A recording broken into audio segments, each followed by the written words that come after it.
Fala galera, eu sou o professor Caju e nesse vídeo nós vamos corrigir a questão de número 144 da prova do Enem 2020, Ledor. Estamos seguindo o caderno laranja. Galera, essa questãozinha aqui, ela é uma questão mega importante para nós estudarmos para o Enem. É uma questão que a gente vai conseguir revisar a transformação de uma proporcionalidade em uma equação, em uma fórmula matemática. Então isso aqui tem caído bastante nas provas do Enem e a gente vai conseguir fazer uma revisão bem legal. Então fica comigo até o final e não esquece de dar o joinha aí embaixo. Vamos lá, olha só. A correta administração de medicamentos é de suma importância para o tratamento e melhora de um paciente. Galera, essa frasezinha aqui a gente não vai usar para nada, é aquele início clássico de questões do Enem, que tem uma historinha que a gente não usa na equação só para ambientar. Então, a quantidade de gotas por minuto a serem administradas em um paciente é diretamente proporcional ao volume em mililitro que se quer administrar. Opa, aqui nós temos informação mega importante. Falou esse diretamente proporcional, já pula na nossa cabeça. Isso aqui é uma questão clássica de proporcionalidade. Então vamos lá, como é que a gente converte isso aqui, essa frase para matemática, que é isso que a gente tem que fazer, né? No momento que a gente leu essa parte do enunciado, é importante já a gente colocar no nosso resumo aqui do lado o que essa frase está falando. Então vamos interpretar, olha só. Está dizendo que essa grandeza aqui, que é a quantidade de gotas por minuto, essa grandeza é diretamente proporcional a essa outra grandeza aqui. Então, como é que a gente escreve isso na matemática? A gente tem que colocar incógnitas, letrinhas para cada uma dessas grandezas. Por exemplo, a quantidade de gotas por minuto, eu vou dizer que é a letra Q. Então, essa grandeza diretamente proporcional. Então, eu coloco o símbolo de proporcionalidade, que poderia ser aquele tio também, né? Então, a quantidade de gotas por minuto é proporcional a quê? Ao volume. Então, eu boto aqui um V de volume. Pronto, essa frase aqui representa essa frase aqui. Essa frase matemática representa essa frase do português. Então já anotei aqui para quem for tirar o print no final da resolução. Então vamos continuar lendo, olha só. Agora ele vai dizer um E aqui. E esse E é uma continuação dessa proporcionalidade. Então a quantidade de gotas por minuto é diretamente proporcional ao volume e, ao mesmo tempo, inversamente proporcional ao triplo do tempo em hora. Então isso aqui também a gente tem que escrever aqui no nosso resuminho. Então vou escrever aqui do lado, olha só. É a mesma grandeza que é, ao mesmo tempo, inversamente proporcional. Então eu posso escrever aqui do lado, como sendo uma nova proporcionalidade. Uma nova não, né? A mesma, que é da quantidade, só que dizendo que é proporcional a outra coisa também. Então ela é proporcional ao inverso do triplo do tempo. Então o inverso é assim, galera. Triplo do tempo. Então coloquei aqui essa frase. E o que representa a mesma coisa, só que agora o tempo representa o tempo em horas, né? O T ali, É importante a gente colocar isso aqui também. E agora, como é que a gente coloca, já que isso aqui representa a mesma proporcionalidade, como é que a gente coloca essas duas frases matemáticas aqui numa só?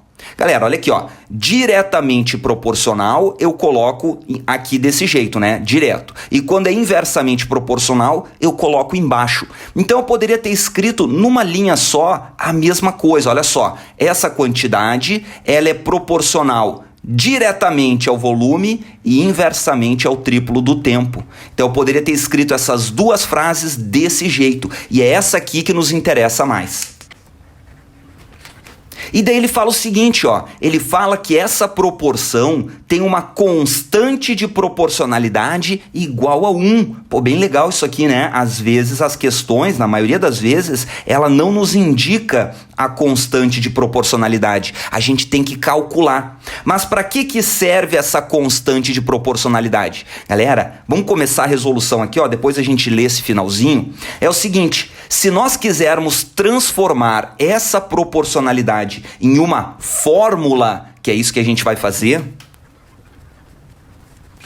a gente simplesmente pega a proporcionalidade com todas as suas proporções, ou seja, eu não posso pegar essa aqui ou essa aqui sozinha, porque essa aqui representa uma proporcionalidade só da quantidade de gotas, mas tem essa outra que daí a gente uniu tudo e formou essa aqui sozinha, né? Então a gente pega essa aqui e simplesmente reescreve ela, trocando o sinal de proporcionalidade por uma igualdade. É só fazer isso, olha só. Então eu boto o Q aqui desse lado, eu boto o V sobre 3T ali do outro lado e troco o sinal de proporcionalidade por igual. Mas não é só isso, né, galera? Senão seria muito fácil. A gente tem que colocar aqui, ó, nesse espaço que eu já deixei, a gente deixa a constante de proporcionalidade. E essa constante sempre vai ficar multiplicando aqui, ó. Quando a gente usa essa técnica de transformar essa proporcionalidade em uma fórmula, a gente reescreve os dois lados e coloca a constante aqui direto multiplicando na parte de cima, né? Não coloca embaixo. Só que a questão já nos falou que essa constante de proporcionalidade vale 1. Então eu já sei a fórmula inteira. Olha aqui, ó. Isso aqui é uma proporcionalidade, isso aqui é uma fórmula, é uma equação. Basta eu colocar no lugar de K o valor que foi dado. É 1. Então 1 vezes qualquer coisa vale aquela mesma qualquer coisa, né? Então eu não preciso nem escrever esse K. Eu já sei a fórmula direto aqui, ó, para calcular a quantidade de gotas por minuto que tem que ser administrada no paciente. Basta a gente colocar o volume em mililitros, é importante isso, né? E colocar o tempo em horas também.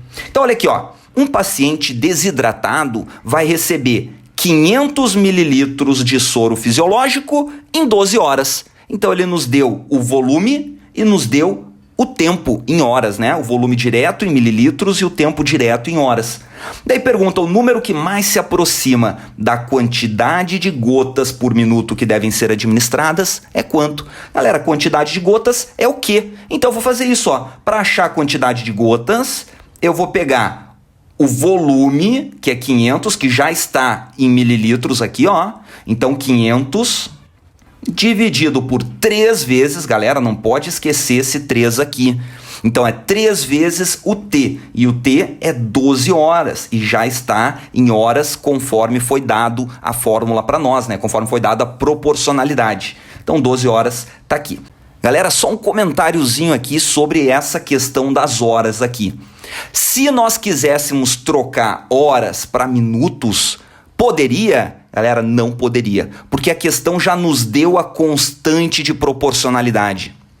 Se nós quiséssemos utilizar aqui o tempo em minutos, por exemplo, alguém poderia ter pensado assim, ah, professor, mas se aqui é gotas por minuto, eu tinha que colocar o tempo em minutos. Não, a questão já nos disse que a proporcionalidade do tempo é em horas. Por isso que já nos deu a constante. Se a questão não tivesse dado a constante, como já caiu questões assim anteriormente, nós teríamos que encontrar a constante. Daí a constante seria diferente para cada unidade que nós utilizássemos. Então a gente encontraria a constante correta para as unidades que a gente definiu, daí poderia ser minutos, mas seria uma constante diferente. Como a questão já deu a constante, a gente tem que travar nas unidades fornecidas.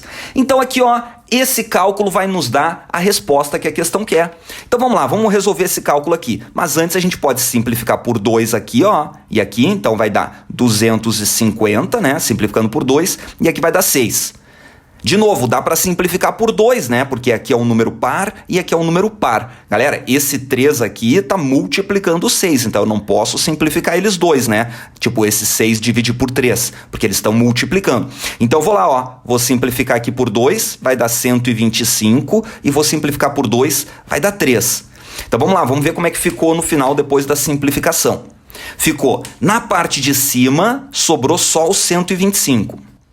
E na parte de baixo, sobrou 3 vezes esse outro 3 aqui, que é 9. Então, o resultado dessa divisão vai dar a resposta. Mas, galera, a gente não precisa efetuar essa conta. Pensa comigo assim, ó. Se fosse 125 sobre 10...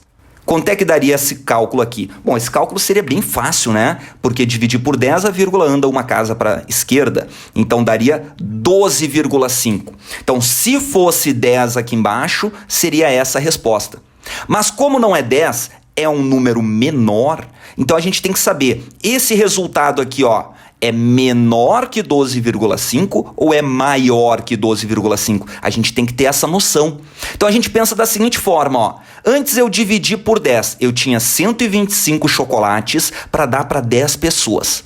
Daí eu tenho isso aqui de resultado. Mas aqui é 125 chocolates para dar para 9 pessoas. Como eu estou dando para menos pessoas, significa que cada pessoa vai ganhar um número maior de chocolate. Então isso aqui, o resultado disso aqui é maior que 12,5. Galera, tudo isso que eu estou falando aqui é para fazer rapidamente na cabeça. É uma análise rápida para chegar na resposta. Só que é maior que 12,5 quanto? É só um pouquinho, galera, porque eu troquei uma unidade aqui embaixo só.